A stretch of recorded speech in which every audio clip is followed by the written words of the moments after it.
De volta com o Si Notícias. Na última semana nós mostramos aqui uma reportagem de 3 canoístas, que saíram aqui de Linhares rumo a Baixo Guandu, de onde iniciaram a descida do Rio Doce até Regência, um percurso de pelo menos 150 quilômetros, registrando ali a situação do rio, enfim, vendo a real situação em que está o nosso querido Rio Doce. Para falar um pouquinho sobre esse trajeto, sobre esse percurso, eu recebo o ambientalista Paulo Randal, que já fez esse percurso com o seu caiaque várias vezes, durante vários anos. Tudo bem, Paulo? Tudo bem, querido. Agora, o que de pior você percebeu nesta descida especificamente em comparação com alguns anos atrás? Olha, o primeiro fato que deixou a gente assustado foi ao chegar na hidrelétrica de Mascarenhas, que a gente ia acampar ali no banco de areia e deparar com um cenário de deserto. Porque quando a gente foi várias vezes, nós fomos em épocas de seca e tinha água entre as pedras. E dessa vez não, nós chegamos, vimos areia, pura areia, e pedras para todo lado, mas não via água. Aí nós pegamos, descemos caiaque, subimos uma duna de areia de mais de 6 metros de altura, aí que nós vimos o córrego, de no máximo aí uns 5, 6 metros de largura, onde estava canalizado o Rio Doce que saía da hidrelétrica. Pois é, Paulo, agora a gente fala muito do Rio Doce em si, é claro que vocês pegaram uma parte de todo o curso que tem o Rio Doce, que é de mais de 800 quilômetros, mas a gente se esquece de falar dos afluentes, que são muitos, inúmeros aqui no estado, Nós tínhamos missões nessa expedição desse ano, que era comparar fotografias do passado com o presente. Então, uma delas é uma cabeça, uma pedra que a gente batizou de cabeça da tartaruga, porque ela tinha todo o formato da tartaruga, e na época de 2004, ela estava exatamente bem beirando o nível da água da seca de 2004. E aí nós paramos lá, foi fotografado, mais de 2 metros de lâmina d'água se perdeu nessa seca de 2015 comparado a 2004. Sim. Aí logo depois nós paramos na foz do Rio Santa Joana. Olha, o Rio Santa Joana vem de Itaguaçu, Itarana, abastece toda aquela região de água para a população, além da agricultura. Ele é um rio importante para o estado e contribui com água para o Rio Doce. Nós entramos no rio, na foz, com os 3 caiaques, a poucos centímetros de água. É uma situação complicada. Aí tem o Rio do Limão, tem outros... depois nós paramos no rio Baunilha, que desce ali da região de Colatina.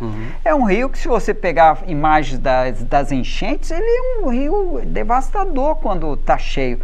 Nós vimos um filete de água preto caindo das pedras, o trem passando lá, quer dizer, fizeram um viaduto, uma ponte para o rio passar, não era uma manilha, então ali é um rio, mas completamente sem água. O rio Pancas, um cheiro de esgoto terrível chegando em Colatina. O Rio Santa Maria, que já é um esgoto, desce a serra de Santa Teresa, Itaguaçu também, chega em Colatina, passa São Roque do Canaã, abastece o povo de São Roque do Canaã e todo o Vale do Canaã. Está completamente esgoto puro, mínima água chegando em Colatina. E depois o Rio São José aqui, que abastece a Lagoa de Paraná, que a gente vai aqui na foz do Rio Pequeno, que é só chegar ali no porto, Chegou no porto ali e ver o cheiro de esgoto, água verde. O rio está o tempo inteiro raso. Nós viemos de Mascarenhas até Linhares, sexta e sábado, e a impressão é que em qualquer lugar do rio você pode atravessar andando. Quase que a pé enxuto porque mesmo. De caiaque nós tínhamos que achar caminhos, o GPS marca lá o trecho que a gente fez todo, é um zigue-zague, um zigue-zague constante. Tem uma imagem impressionante entre Linhares e Colatina, em que uma parte do Rio Doce parece que se transformou numa verdadeira estrada, tamanha quantidade de areia. Exato. Quem olha lá do alto, da estrada que liga Linhares a Colatina, vai ver o lado de cá, que é o lado da beiranda da estrada, que realmente não passa água mais. Nós pegamos o outro lado, porque era onde tinha água. Mas nós temos imagens maravilhosas da gente descendo o caiaque, o membro da equipe, o Jefferson, com um pé enfincado, não conseguia tirar, porque a areia fofa, você enfia o pé na água, no banco, e não consegue sair, não consegue voltar, às vezes, para o caiaque. Pois é, o Paulo participou junto com o Jefferson e com o Ceni. Pois é, desceram aí, foram uns 3 dias, né, de descida. 3 dias, acampando ali naqueles bancos de areia. Exato, cada dia a gente tinha metas para cumprir, né? Então a Lagoa do Limão nos encantou, apesar de ter um baixo volume de água no momento, mas nós tínhamos a missão de verificar como estava a saída da água da Lagoa do Limão. Eu acreditava até que nem iria ter água, né? Mas quando nós chegamos no canal, vimos o canal muito fraquinho e o Jefferson entrou de caiaque, que estava dando para ele entrar. Eu e o Ceni fomos por terra. Entendi. E vimos lá uma cachoeirinha ainda jorrando, vindo do Lago do Limão, da Lagoa do Limão. Remanescente, então, quer dizer, mesmo, né? É algo que me encantou, que se não fosse uma expedição, a gente não pararia. Não teria como parar ali. Paulo, agora você já navegou em vários rios do país, inclusive nos gigantes lá da Amazônia, né?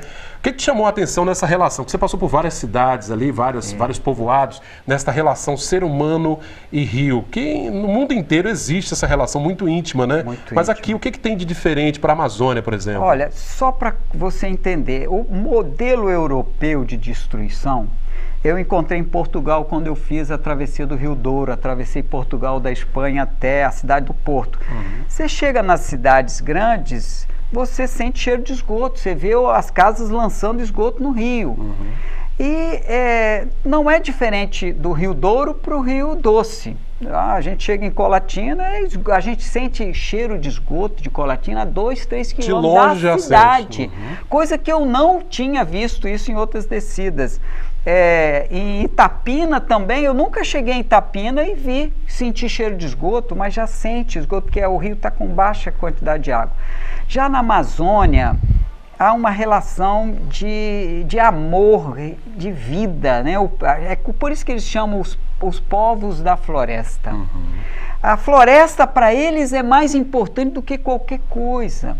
Então, existe a diferença da cultura indígena, que vê a floresta como algo sagrado e vivo, e o europeu, que vê a ideia da floresta como algo que impede o progresso. Entendi. Então, quer dizer, você imagina, quem foi desmatar a Amazônia? Foi o gaúcho. E quem foi o serralheiro da Amazônia? Foi o capixaba. Lá eles chamam cupinchaba. Porque o gaúcho veio para cá implantar o pasto e trouxe os que iam cortar.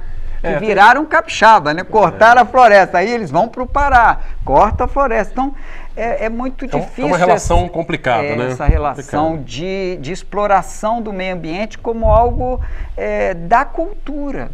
E você vai dizer que isso está errado? Não, porque meus avós, quer dizer, faz parte da cultura. Mas essa geração que está aí, relação pelo menos, de integração do amazonense, eu desci 800 quilômetros no Amazonas. Sim.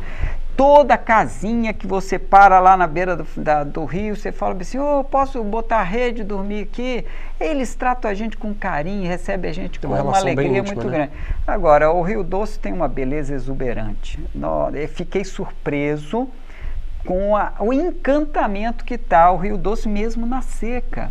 Porque eu já era encantado com as imagens que a gente via dentro do Rio Doce em período de água normal.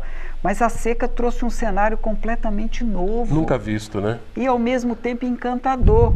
Só que aí, né, como diz meu amigo Ceni, é meio cômico, porque ao mesmo tempo a gente se encanta, ao mesmo tempo a gente se entristece. Está faltando o principal, que é a água. Porque é a falta d'água. Tá, Joia. Só para a gente encerrar, Paulo, o restante do percurso ainda vai ser completado, né? Nós observamos na sexta para o sábado que o rio baixou 25 centímetros lá em Colatina, numa ilha que a gente dormiu a 7 quilômetros abaixo de Colatina.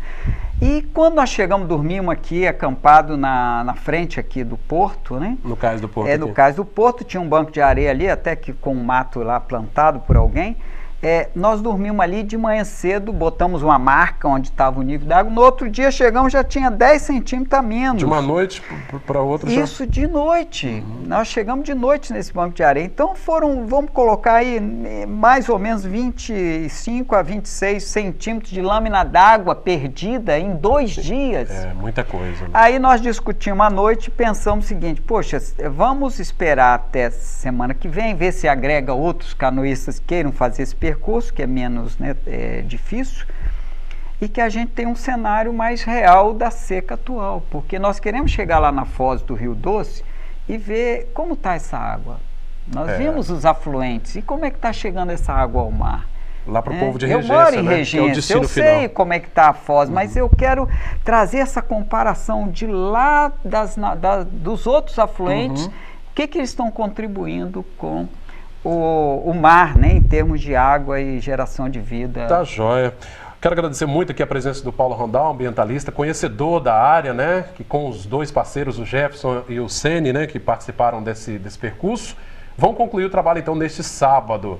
E a gente já noticiou aí, tem mostrado a situação que está a nossa foz do Rio Doce em Regência, uma situação extremamente complicada, né? Paulo, eu quero agradecer, obrigado pela presença, pelas imagens também que você trouxe aí desse... Isso é um agradecimento que a gente tem que fazer a vocês, porque a gente faz isso por paixão, por amor ao rio, por amor à canoagem, que a canoagem nos leva longe. Então, poder mostrar isso para os telespectadores é uma coisa muito valiosa. Joia.